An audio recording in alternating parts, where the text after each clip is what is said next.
aujourd'hui on se retrouve avec la première vidéo de mon atelier tour. Alors n'hésitez pas en commentaire à dire ce que vous en pensez, ce que vous aimeriez voir dans les outils, ce qui vous interpelle en vous demandant à quoi ça sert. Alors n'hésitez surtout pas à laisser un petit commentaire et je vous laisse avec la suite de la vidéo.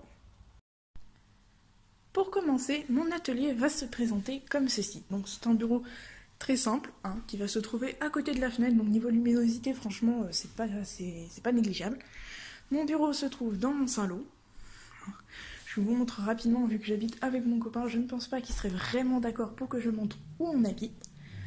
Donc mon bureau est très simple, il se constitue en plusieurs parties. On va avoir le plateau du dessus, ici, avec de nombreuses boîtes. On va avoir la partie du milieu, où on va avoir les trucs que j'utilise un peu plus souvent. Ici, une partie qui est cachée derrière les pots. Ici, on va avoir tout ce qui est les carnets de feuilles, certains crayons, etc.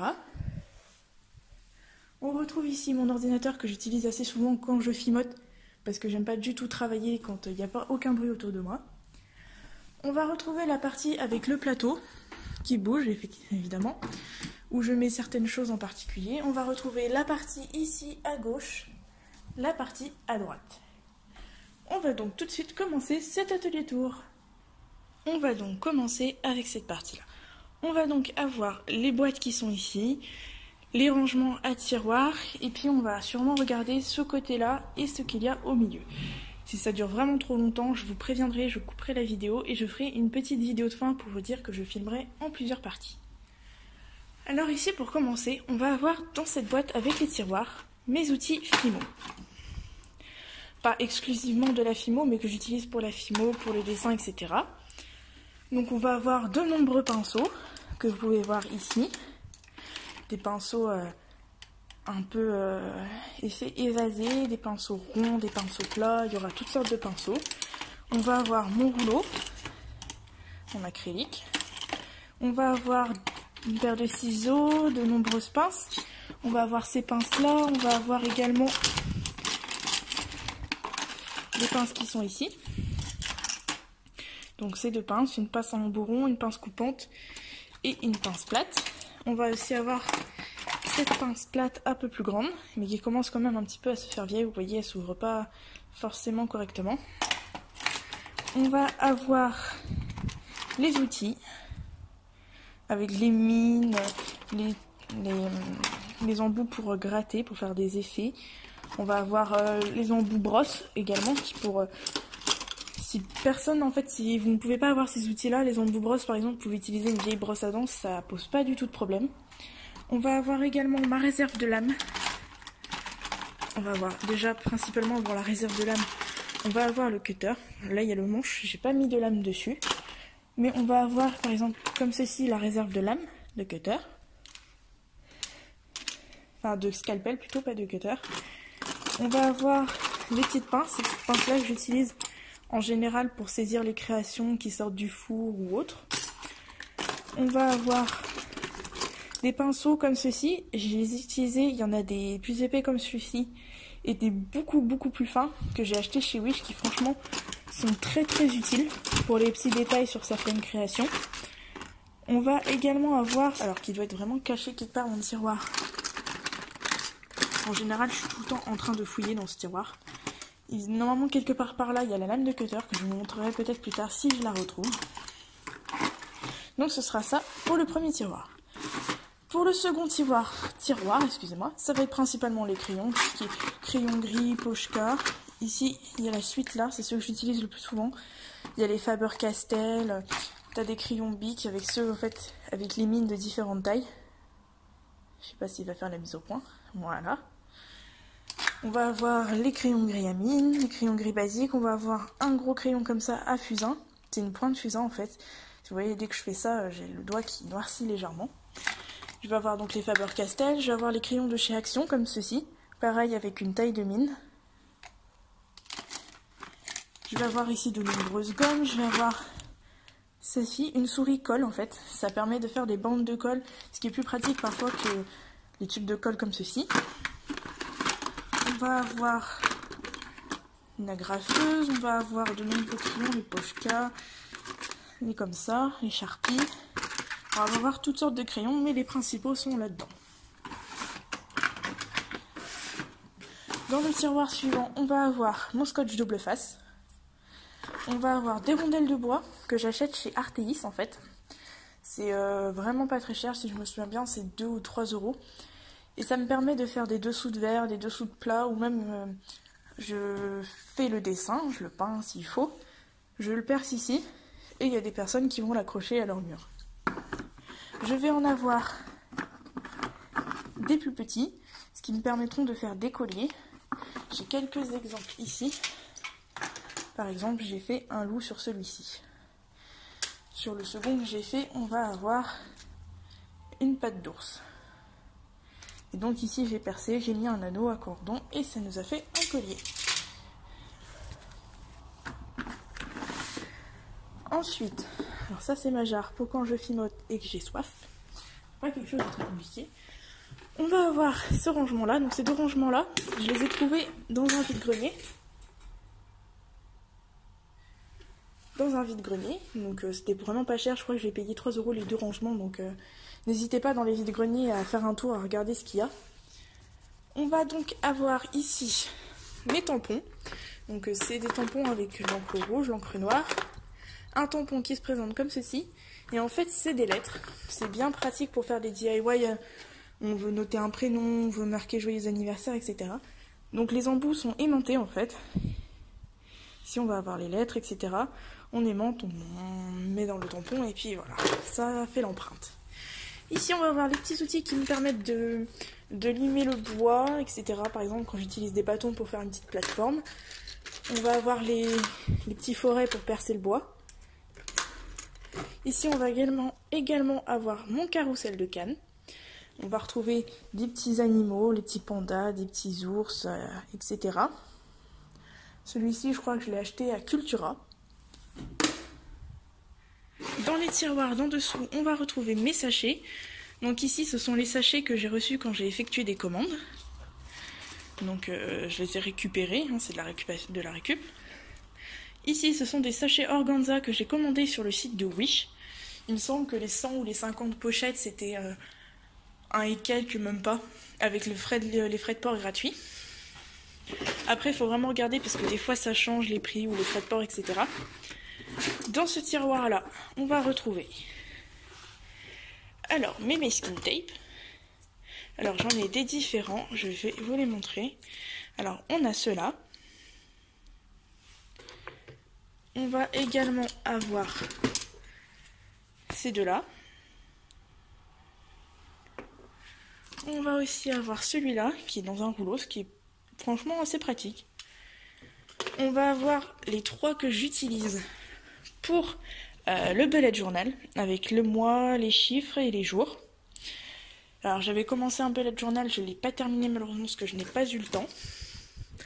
On va également retrouver mes nombreux rubans. Donc il y en a de toutes sortes, de toutes les couleurs, etc. On va retrouver du fil nylon aussi normalement. Attendez que je retrouve, voilà. Donc du fil nylon. Et je vais également avoir ce petit truc que j'ai récupéré hier en fait, que j'ai trouvé derrière mon bureau, que je ne sais pas du tout d'où il vient. Mais je me suis dit pour un DIY ça peut vraiment être sympa, du coup je vais le garder. Hein, pas jeter, il faut vraiment faire de la récup. Alors dans ces deux boîtes, on va retrouver de nombreuses choses. Notamment dans cette boîte-ci, on va retrouver tout ce qui est de la récup. Par exemple les rouleaux de papier toilette, de sopalin que j'ai coupé en deux. Voilà. On va également avoir des coquillages, des bâtonnets de glace, des capsules de bière, des bouchons, des ronds de serviettes récupérés à un mariage qui allait être jeté. Je trouvais ça dommage, ça peut toujours servir. On va également avoir normalement des cailloux comme celui-ci qui ont été trouvés sur la plage. Les rouleaux de papier toilette et de sopalin, surtout, pensez certains à ne pas les jeter parce que ça peut vraiment être très utile pour des DIY sympas, pour décorer, pour faire des supports, etc. Donc surtout pensez à ne pas tout le temps les jeter et en récupérer quelques-uns. Dans cette boîte-ci, on va avoir tout ce qui est ma peinture acrylique et aquarelle. Donc on va avoir ces gros tubes que j'ai acheté, il me semble, à Artéis, si je me souviens bien. Ils n'avaient pas coûté très cher, je me rappelle plus, mais je regarderai pour vous et je vous noterai sur la vidéo s'il faut le prix. On va avoir tous les petits tubes de peinture acrylique, on va avoir les tubes d'aquarelle. Alors j'utilise plus souvent les tubes acryliques, on voit qu'ils sont déjà presque tous vides. Je les utilise vraiment énormément pour les petits détails, pour la peinture, même pour des petits dessins, des petites cartes, etc. J'en utilise quand même pas mal. Je fais surtout beaucoup de mélange de couleurs, donc après je réutilise, etc. Mais ça descend très très vite des petits tubes comme ça. Ensuite, on va retrouver la boîte Fimo, où je range mes peintes Fimo qui ne sont pas entamés, ou alors très peu entamés. On va retrouver des pâtes Fimo Effect, des pâtes soft et des pâtes patati patata. Alors en Fimo, on va retrouver la prune en 63,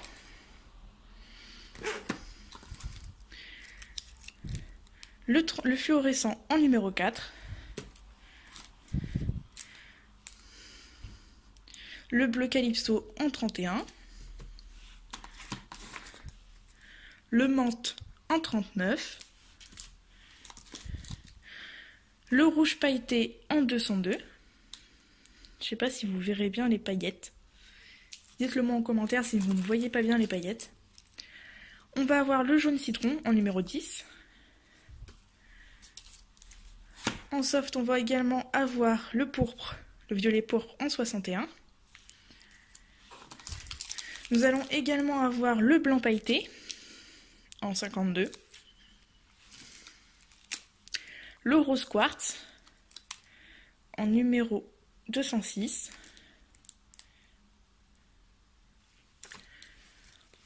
En effect, on va également avoir le blanc translucide en numéro 14. En effect, on va également avoir l'effet or métallisé. Je dirais que c'est pas vraiment or pour moi, c'est plutôt cuivre bronze métallisé en numéro 11. Et en patati patata, on va avoir le saumon. Enfin, pour moi, c'est couleur saumon du moins. Le violet. Et un rose un peu fuchsia. Voilà pour les couleurs qu'il y a dans cette boîte. Pour finalement continuer avec le haut du bureau, ici on va avoir ma GoPro qui me permettra peut-être sûrement de faire des photos. J'ai testé la qualité visuelle et audio avec la GoPro, c'est une catastrophe, du coup je filme avec le téléphone. Et dès que je pourrai investir dans une petite caméra, je le ferai. Donc sur le haut du bureau, on va retrouver ce pot avec de nombreux coquillages à l'intérieur. C'est des coquillages récupérés sur une plage. On va avoir également une petite boule de Noël et ici, normalement c'est des huiles pour les bougies, mais vu que le pot est vide, il faut que ça aille dans la boîte à récup d'ailleurs. Je rangerai ça plus tard. On va avoir un bocal que j'avais décoré pour un projet Halloween. Mais j'avais changé de bocal puisque j'ai changé la disposition de l'herbe, donc c'est de la fausse herbe. Ici c'est de la peinture acrylique pour faire l'effet sang. Donc avec un bouchon en liège, un petit peu comme les petites fioles qu'on utilise. Donc je vais sûrement réarranger tout ça pour faire un autre projet que celui d'Halloween, vu que j'avais changé de bocal. On va également retrouver un bocal, normalement c'était de la bolognaise, mais que j'ai nettoyé pour mettre des porte-clés. On va avoir des restes de papier que j'ai utilisés, ou des patrons que j'ai découpés dans des feuilles pour pouvoir le refaire sur la pâte Fimo. On va avoir une boîte ici qui malheureusement a cassé, mais que j'utilise quand je gratte mes pastels, du coup je mets là-dedans, ça évite d'en perdre trop.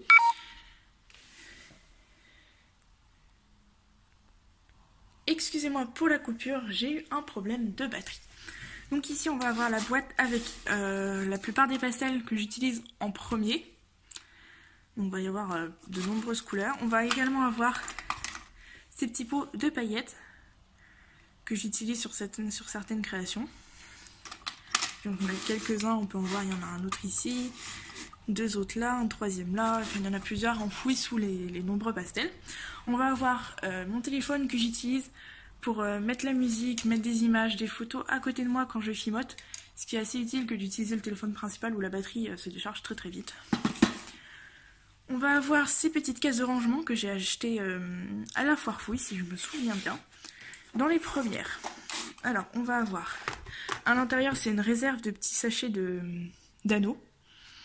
Donc c'est la boîte un petit peu à réserve. Ici on va avoir des petites étiquettes et coloris or pailleté.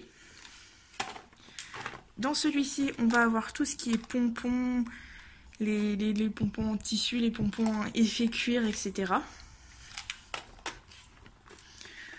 Ensuite, dans les tiroirs qui se trouvent ici, alors c'est ceci, je pense que l'idée vient de Creative Addict, où j'ai vu ça sur de nombreuses vidéos, donc j'ai voulu reproduire la même chose. Donc si tu passes par là, je cite bien que j'ai vu ça sur tes vidéos. Donc comme je disais, les rouleaux de papier toilette sont très utiles. J'ai fait ce petit support. Quand mes créations sèchent en vernis, en fait, je les accroche ici. Et j'ai pas besoin de les poser, de faire qu'un côté pour les vernir, donc ça prend plus de temps. Et grâce à ça, j'ai fait une économie de temps. Du coup, pour les tiroirs qu'on a ici. Ici, on va retrouver mes nombreuses breloques que j'ai achetées petit à petit, que j'ai commandées sur des sites où c'était pas cher. Il y en a certaines que c'était sur Wish, c'était vraiment pas cher. Il y en a plusieurs, c'était chez Cultura, d'autres chez Arteis, d'autres chez la foire fouille ou Jiffy. Dans le second tiroir, on va retrouver des petits sequins. Ils sont bien pour mettre par exemple par-dessus une perle ou pour décorer des créations. Je sais pas si vous verrez bien. Dans le troisième tiroir, on va avoir tout ce qui est support boucle d'oreille, donc que ça soit à puce ou à crochet. En dessous, on va avoir des petits fils nylon, des aimants et mes chaînes colliers. Donc c'est de la chaîne fine. Donc c'est des petits maillons. Dans le tiroir d'en dessous, on va retrouver mes trombones et mes têtes plates, mes clous à tête plate, de grande et petite taille. Donc là, on a de la petite taille. Et ici, alors je vais essayer de vous en trouver un grand.